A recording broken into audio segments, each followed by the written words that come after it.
ओम शांति। 29 अप्रैल 2026 के बाबा के मधुर महावाक्य। बाबा कहते, मीठे बच्चे, पतित जग से नाता तोड़, एक बाप से बुद्धि योग लगाओ तो माया से हार नहीं हो सकती। पतित जग से नाता तोड़, एक बाप से बुद्धि योग लगाओ तो माया से हार नहीं हो सकती। बाबा कहते, अगर माया से जीत पानी है तो एक बाप से बुद्धि योग लगाओ। प्रश्न, समर्थ बाप साथ होते हुए भी यज्ञ में अनेक विघ्न क्यों पड़ते हैं, कारण क्या है?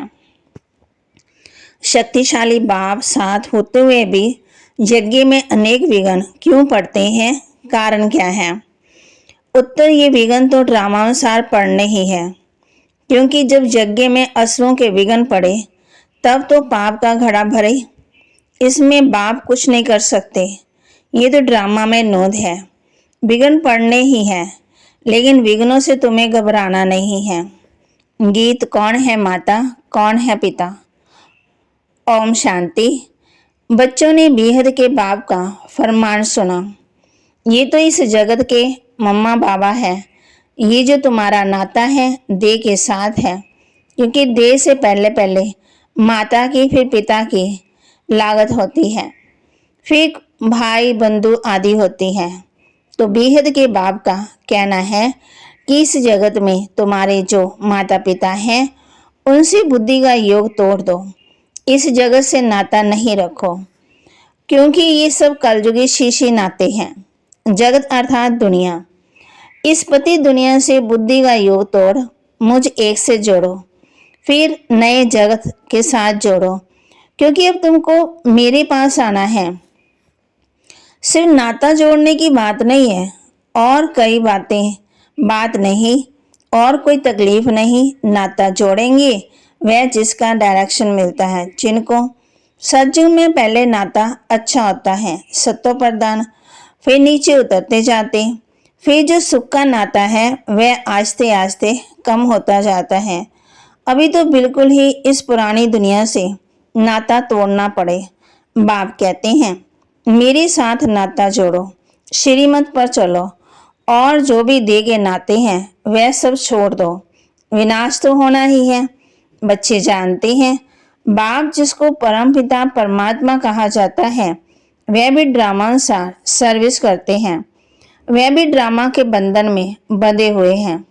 मनुष्य तो समझते हैं कि वह सर्वशक्तिवान है, जैसे श्री कृष्ण को भी सर्वशक्तिवान मानते हैं, उनको सुदर्शन चक्कर दे दिया है, समझते हैं उनसे गला काटते हैं, परंतु ये नहीं समझते कि देवता हिंसा काम कैसे करेंगे। वह तो नहीं कर सकते। देवताओं के लिए तो कहा जाता है अहिंसा परमो धर्म था, उन्होंने हिंसा कहाँ से आई? जिसको जो आया वह बैठकर लिख दिया, कितनी धर्म की गलानी की है। बाप कहते हैं, इन शास्त्रों में सच तो बिल्कुल आटे में नमक मिसल है। ये भी लिखा हुआ है कि रुद्र ज्ञान यज्ञ रचा था, उसमें असुर विघ्न डालते थे। बाप कहते, अबलाओं पर अत्याचार होते थे, वह तो ठीक लिखा हुआ है।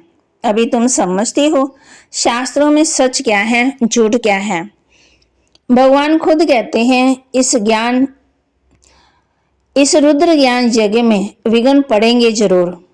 ड्रामा में नोंद है, ऐसा नहीं कि परमात्मा साथ है तो विघ्नों को हटा देंगे। इसमें बाप क्या करेंगे? ड्रामा में होने का ही है, ये सब विघ्न डाले तब तो पाप का घड़ा भरे ना। बाप समझाते हैं, ड्रामा में जो नोंद है वही होना है।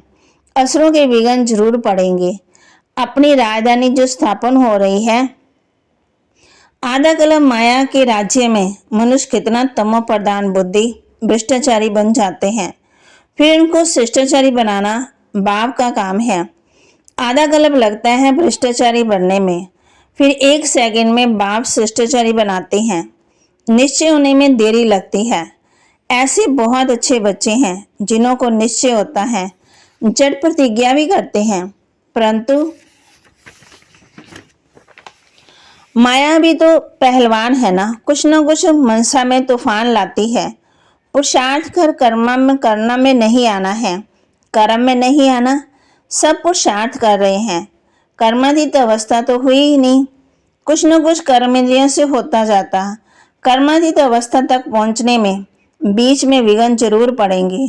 बाप ने समझाया है, पुरुषार्थ करते करते अंत में जाकर कर्मातीत अवस्था होती है।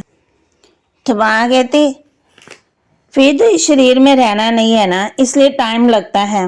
विघ्न कुछ न कुछ पड़ते हैं। कहाँ माया हरा भी देती है। बॉक्सिंग है ना, चाहते हैं बाप की याद में रहे, परंतु रह नहीं सकते। थोड़ा बहुत टाइम जो पड़ा हुआ है, धीरे धीरे वह अवस्था धारण करनी है। कोई जनते ही राजा नहीं होता। छोटा बच्चा धीरे धीरे बड़ा होगा ना, इसमें भी टाइम लगता है। अब तो बाकी थोड़ा समय रहा है। सारा मदार पुरुषार्थ के ऊपर है। अटेंशन देना है। हम कैसे भी करके बाप से वर्षा लेंगे जरूर, माया का सामना जरूर करेंगे। इसलिए प्रतिज्ञा करते हैं। माया भी कम नहीं है, हल्के से हल्के रूप में भी आती है। रुस्तम के सामने अच्छा जोर मारती है। ये बातें कोई शास्त्रों में नहीं है। बाप कहते हैं कि तुम बच्चों को अभी समझाता हूँ, बाप द्वारा तुम सदगति को पा लेते हो। फिर इस ज्ञान की दरकार ही नहीं रहती। ज्ञान से सदगति हो जाती। सदगति कहा जाता है सतयुग को। तो मीठे मीठे बच्चों को लक्ष्य मिला है। ये भी समझती हैं ड्रामा अनुसार झाड़ भरने में टाइम तो लगता ही है, विघ्न तो बहुत पड़ते हैं। चेंज होना पड़ता है, कौड़ी से हीरे जैसा बनना पड़ता है। रात दिन का फर्क है।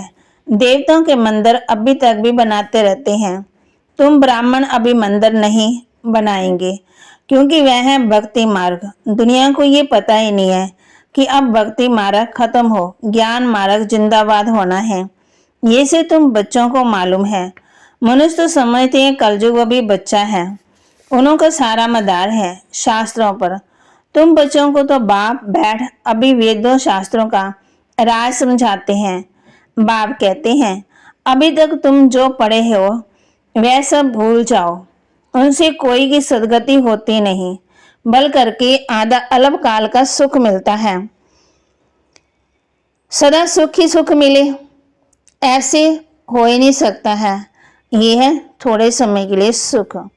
मनुष्य दुख में रहते हैं। मनुष्य ये नहीं जानते कि सज्जू में दुख का नाम निशान नहीं होता। उन्हें वहां के लिए ऐसी बातें बता दी। वहां कंस कृष्णपुरी में कंस था, ये था। श्री कृष्ण ने जेल में जन्म लिया, बहुत बातें लिख दी है। अब श्री कृष्ण स्वर्ग का पहला नंबर प्रिंस, उसने क्या पाप किया? बाप कहते सो भी तुम अभी समझते हो, जबकि बाप ने सच बताया। बाप ही आकर सचखंड स्थापन करते हैं। सचखंड में कितना सुख था, झूठ खंड में कितना दुख है, ये सब भूल गए हैं। तुम जानती हो हम श्रीमत पर सचखंड स्थापन करके उसमें मालिक बनेंगे, उसके मालिक बनेंगे। बात समझाते हैं ऐसे ऐसे श्रीमत पर चलने से तुम ऊंच पद पा सकेंगे। बच्चे ये जानते हैं हमको ये पढ़ाई पढ़कर सूर्यवंशी महाराजा महारानी बनना है। दिल भी सबकी होती है ऊंच पद पाने की, सबका पुरुषार्थ चलता है। अच्छे पक्के भक्त जो होते हैं वह चित्र साथ में रखते हैं तो घड़ी घड़ी उनकी याद रहेगी। बाबा भी कहते हैं ते मूर्ति का चित्र साथ में रखो तो घड़ी घड़ी याद आएगी। धारणा के लिए मुख्य सार, माया की बॉक्सिंग में कभी भी हार ना हो, इसका ध्यान रखना है। कल पहले की स्मृति से अपनी अवस्था को जमाना है, खुशी और शांति में रहना है। माया की बॉक्सिंग में कभी भी हार ना हो, इसका ध्यान रखना है। कल पहले की स्मृति से अपनी अवस्था को जमाना है, खुशी और शांति में रहना है। अपना भला करने के लिए श्रीमत पर चलना है। इस पुरानी दुनिया से नाता तोड़ देना है। माया के तूफान से बचने के लिए चित्रों को सामने रखो, बाप और वर्षे को याद करना है। वरदान, मनन द्वारा बाप की प्रॉपर्टी को अपनी प्रॉपर्टी बनाने वाले दिव्य बुद्धिवान भव। मनन द्वारा बाप की प्रॉपर्टी को अपनी प्रॉपर्टी बनाने वाले दिव्य बुद्धिवान भव।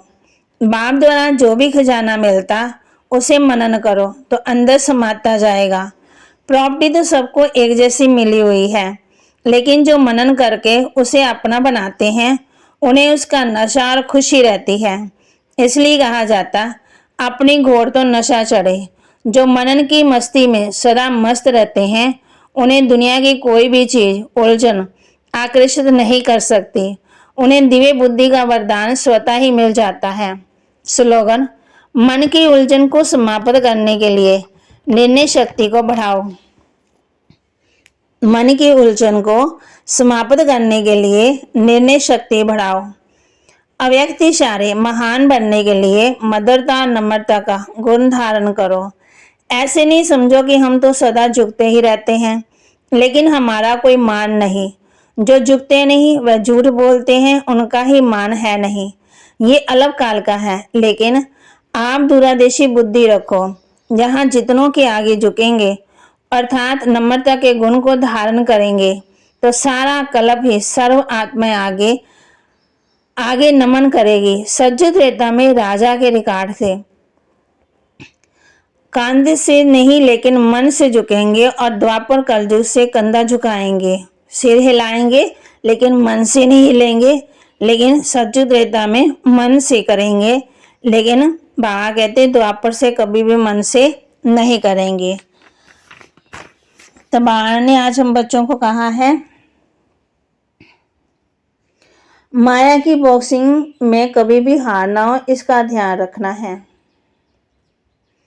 इस पुरानी दुनिया से नाता तोड़ देना है। माया के तूफान से बचने के लिए चित्रों को सामने रख बाप और वर्षे को याद करना है। बाबा के महावाक्य को लाइक करें, शेयर करें, सब्सक्राइब करें और अपने जीवन में जरूर धारण भी करें। ओम शांति।